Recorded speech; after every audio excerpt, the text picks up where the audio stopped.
up, everybody? We are back in effect this week. It's week 4 of Yamacraw 50K Ultramarathon training.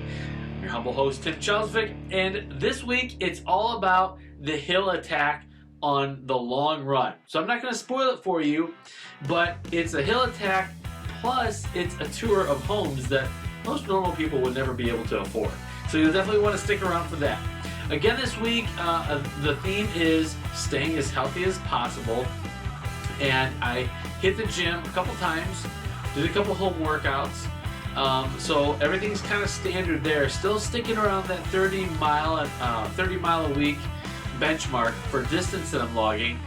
But I've really started to come around to a realization that I think I'm focusing too much on my mileage and not enough on diversity in types of running. So if we do a little review, so far I've run 15 miles with a 20-pound plate carrier on. I've done just a straight long run with some more hills built into it. And I've done a plate carrier run with more hills built into it. But most of those runs have been on the trail or paved road. So what I've come to learn is that as I look at the Yamacraw 50K YouTube videos and all the documentation, is that not only is it elevation that's going to be important, but it's also going to be being able to navigate off-road and be able to deal with terrain that's different than just the repetitive footfall on pavement. And one of the really interesting things I found is that some of these ultramarathoners are saying that the marathon is actually more taxing on your body than an ultra that's off-road. Because in the marathon, it's 26.1 miles of the same, 26.2 miles of the same type of motion for your body, just running down the road. And that repetition can be really hard on joints and muscles and connective tissue.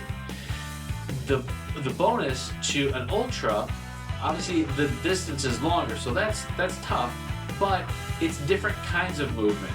So you're spreading out the effort across different muscle groups.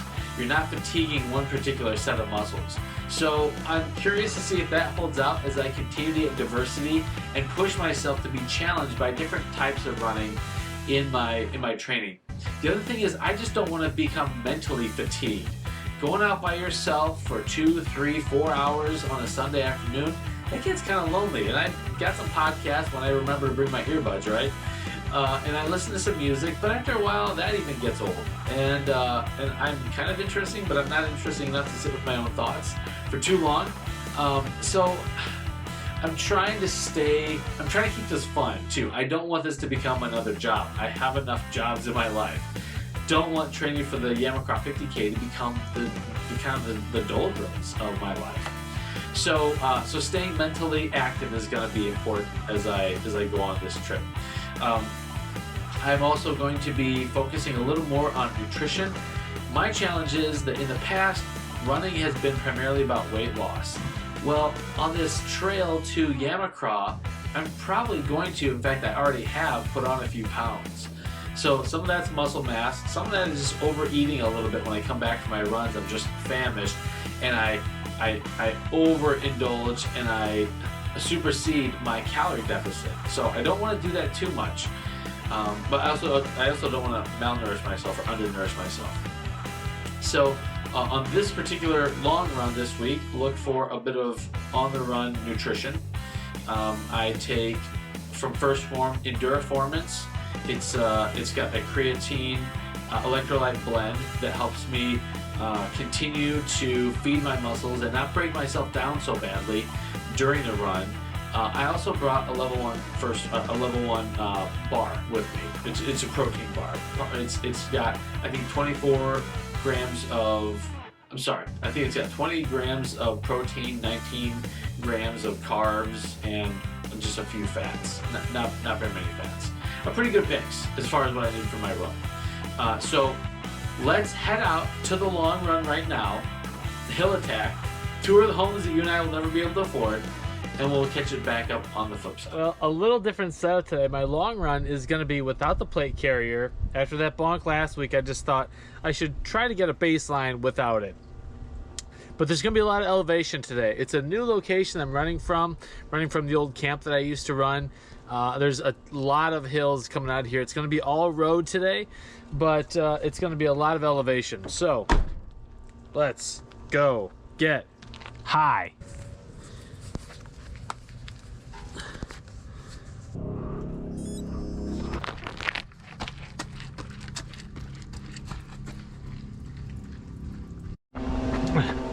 Now, I'm not bragging, but without the weighted vest, it feels kind of like I'm like walking on air right now. Like I'm cheating almost. We'll see if I got the same attitude later in the run. I don't know. I gotta manage the hip belt again too. I miss my plate carrier kinda, just from the sense of how nice it was to strap my hydration belt onto.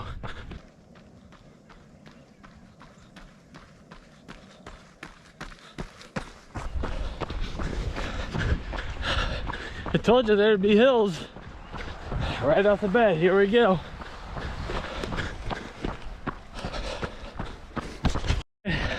First hill done. That's what it looks like from the top.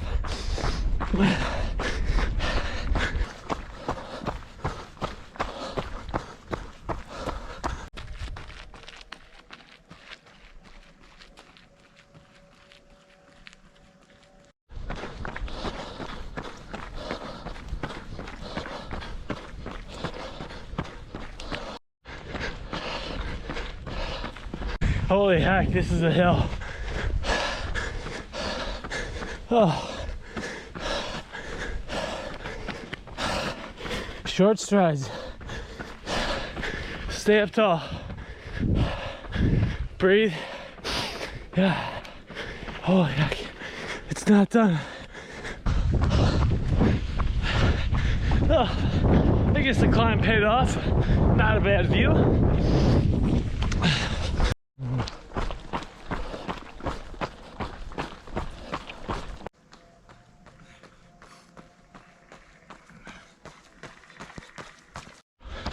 Okay, we got a friction alert. Something I forgot to do back at the house. Tape the nipples up. Dude, rookie mistake. Not even 5 miles in, I'm already feeling the chafing. It's not gonna be good for me. And it's too cold to run without a shirt.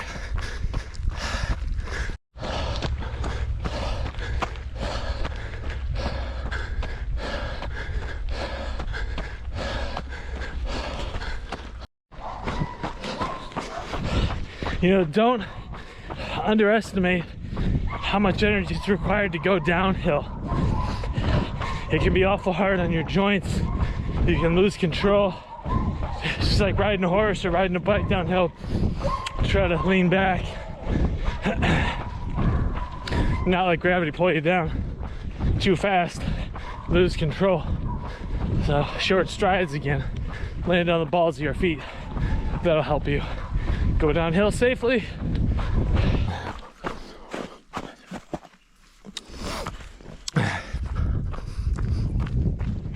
Snow cone.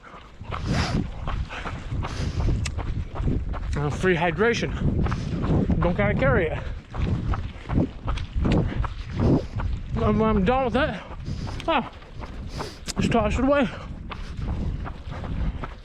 All right, there's 5 miles. Feeling pretty good.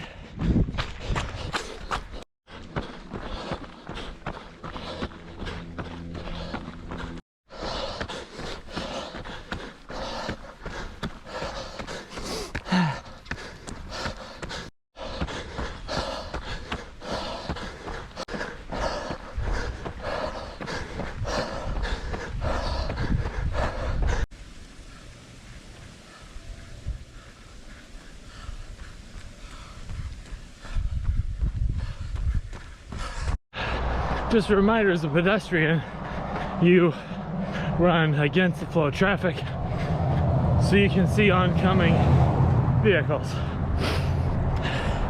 Friendly reminder.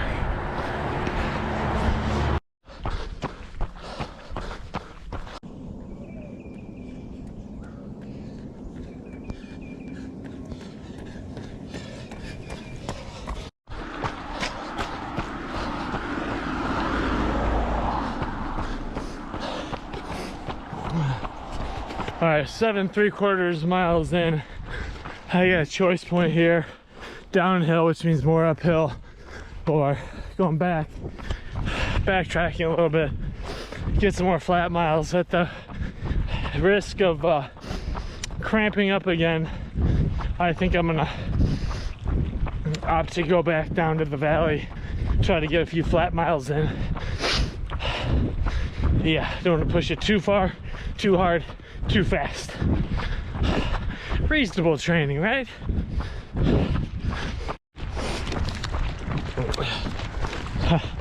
Unlike last time, I'm paying a little more attention to my nutrition on this run. So I'm gonna eat my level 1 bar while I'm in my effort. One of the things you have to realize about protein is that in order for your body to metabolize it, you need water. So protein is good.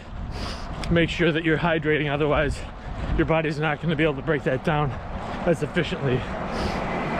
So protein and water and carbs, your friends when you're putting in an endurance effort.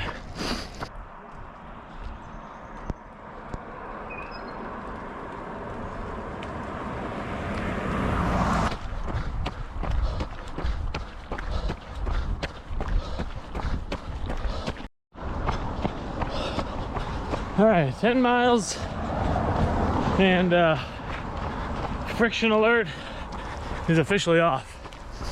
It's the beauty of merino wool. It's probably one of the softest materials you can run in, and it's been treating me pretty good. So, thankfully, no flaming friction on the old nipples. Never said the word nipples so much in my entire life. I hope to never again.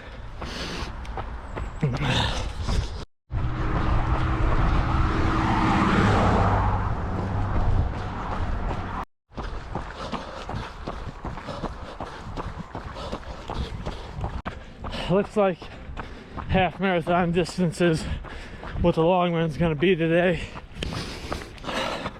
Just about to knock it out here with all the elevation I did. I'd say those are a quality 13.1 miles. Happy with that. All right, back to the studio. All right, well, it wasn't the mileage that I had set out to do, but that was a lot of feet of elevation gain on that particular run, and in a relatively short amount of time. I definitely work different muscle groups than what I'm used to working, so that's a bonus. And the weather, being as cold as it was, kind of helped me to keep from overheating. So I definitely will throw that run in. I'm not going to do that every week. That would just be insanity. It would just get so boring, and I wouldn't look forward to it. So that was this week's run, the hill attack, and the scenery was kind of nice too. How about that rooster at the end of the driveway there? Those people are dedicated to roosters. But yeah, so again, just keeping the strain of workout going. I also took a few days off this week just to kind of chill out. I have been ensuring that I hit my microfactor nutrient packs every day because I want to make sure my body has the essential fatty acids of the fish oil. I want to make sure that I'm getting my probiotics so I can digest all the food that I'm eating efficiently. The antioxidants for all the free radicals that are in my system after a hard effort like what I've been doing.